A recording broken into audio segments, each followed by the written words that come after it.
Hello friends, मैं हूं पंडित युगवीर जैन। हमारे आज की इस कुंडली में हमने फ्री कुंडली के सेशन में सौरभ पवार जी का नंबर लिया है। और मैं एक बात रिपीट करना चाहूँगा, जो लोग भी फ्री कुंडली के लिए कमेंट करते हैं, हर वीडियो में बार बार कमेंट मत करिए, उससे आपका जल्दी नंबर नहीं आएगा।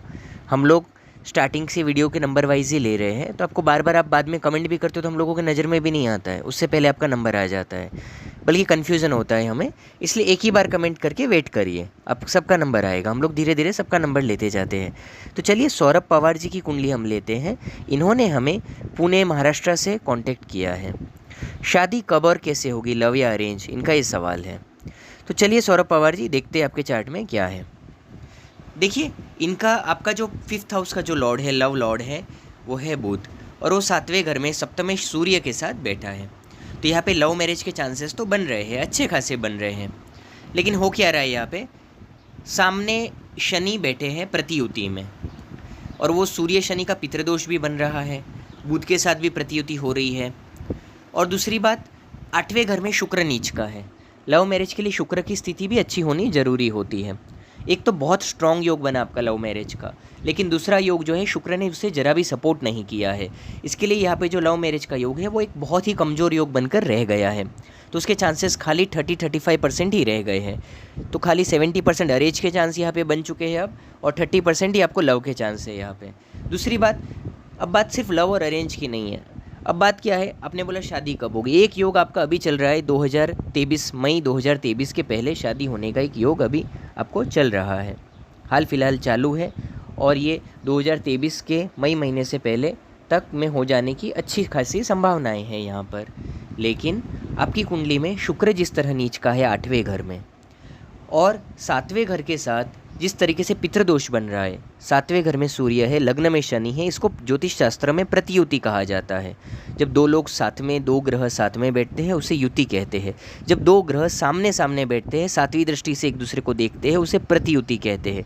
यानी समझिए आप किसी के सामने बैठकर बात कर रहे हैं, तो इसे भी काफ़ी स्ट्रॉन्ग योग माना जाता है।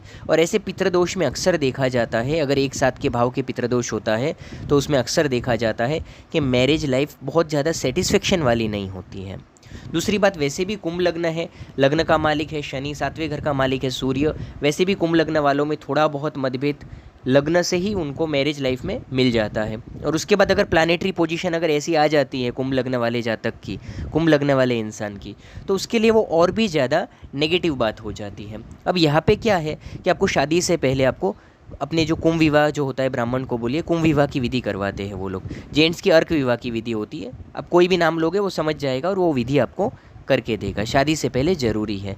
दूसरी बात क्या है, यहाँ पे जितना ज़्यादा मैच्योरली, समझदारी से आप हस्बैंड वाइफ एक दूसरे के साथ ज़िंदगी बिताते हैं, उतना आपकी लाइफ हैप्पी होती है। नहीं तो पितृदोष के कारण असंतोष, मतभेद, लड़ाई झगड़ा, कलह, ईगो, ये सब प्रॉब्लम्स की वजह से मैरिड लाइफ में पीस, शांति, हैप्पीनेस नहीं होता है।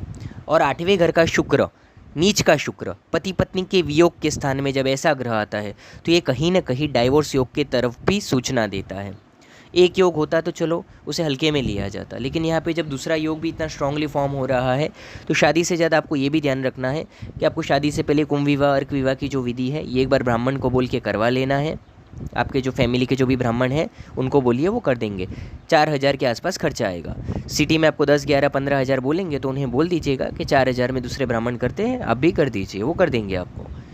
तो देखिए, ये उपाय से आपको फ़ायदा होगा। दूसरा, मैरिड लाइफ को सुधारने के लिए आपको संडे के फास्टिंग्स करने चाहिए, रविवार के आपको फास्टिंग करने चाहिए। दूसरी बात कि यहाँ पे जो बुध यहाँ पे आया हुआ है, पत्नी के आने के बाद आपके भाग्योदय होगा, आपकी उन्नति होगी। आपके संतान के आने के बाद आपकी उन्नति होगी, यानी पत्नी और संतान के साथ आपका भाग्य जुड़ा हुआ है। तो बहुत अच्छी बातें भी है, लेकिन क्या है, कई बार हम हमारे स्वभाव के वजह से दो लोग कभी कभी हमेशा लड़ते रहते हैं, कम बनता है। तो अगर मैच्योरिटी से अगर इस चीज़ को हैंडल करें तो हम काफ़ी हद तक बिना किसी उपाय के हमारे स्वभाव से आदि चीज़ों को कम कर सकते हैं। दूसरी बात, चंद्र शनि का विषयोग भी है आपके लाइफ में, आपको कहीं ना कहीं थोड़ा तनाव, स्ट्रेस, ये सब चीज़ें भी दिखेगी। लेकिन एक बात अच्छी, यहाँ पे शनि स्वग्रही है और केंद्र में है, तो ये विषयोग स्पिरिचुअलिटी की तरफ लेके जाता है इंसान को। लेकिन फिर भी स्पिरिचुअलिटी के लिए ये बहुत अच्छा योग है। ये कोई साधु संत की कुंडली होती तो बहुत ही ज़्यादा वैराग्य वाली, बहुत ही ज़्यादा अच्छी कुंडली मानी जाती। लेकिन एक संसार में रहने वाले व्यक्ति के लिए, एक मैरिड लाइफ वाले व्यक्ति के लिए कहीं ना कहीं ये और एक थोड़ा सा छोटा सा नेगेटिव पॉइंट तो है ही। कुंडली में छोटे मोटे नेगेटिव पॉइंट है, इसके लिए जो मैं उपाय बता रहा हूँ वो करिए, इससे आपको काफ़ी ज़्यादा फायदा होगा। सूर्यदेव को रोज़ जल चढ़ाइए, शनि चालीसा का रोज़ पाठ करिए। रोज़ सुबह उठते ही सूर्यदेव को आप जल चढ़ा दीजिए, शनि चालीसा का आप रेगुलरली पाठ करिए। ये सब छोटे छोटे उपाय करने से आपको फ़ायदा होगा। रही बात शनि चंद्र के विषयोग की, उसके लिए शिव जी को जाके रोज़ जल चढ़ाइए और सोमवार के दिन उनको बेलपत्ता चढ़ा दीजिए खास करके। ये सब उपाय से आपको काफ़ी ज़्यादा फ़ायदा होगा। तो सौरभ पवार जी, आपने एक क्लियर एंड कट क्वेश्चन किया था, हमने उसका बहुत ही क्लियर आंसर दिया है। आई होप आपको आपकी समस्याओं का समाधान मिला होगा। चलिए धन्यवाद। वीडियो को लाइक शेयर सब्सक्राइब करिए, जितने ज़्यादा व्यूज़ आएंगे उतने ही ज़्यादा हम लोग आपके लिए ऐसे फ्री कुंडली की वीडियोज़ लेकर आएंगे। तो चलिए मिलते हैं अगली वीडियो में। धन्यवाद।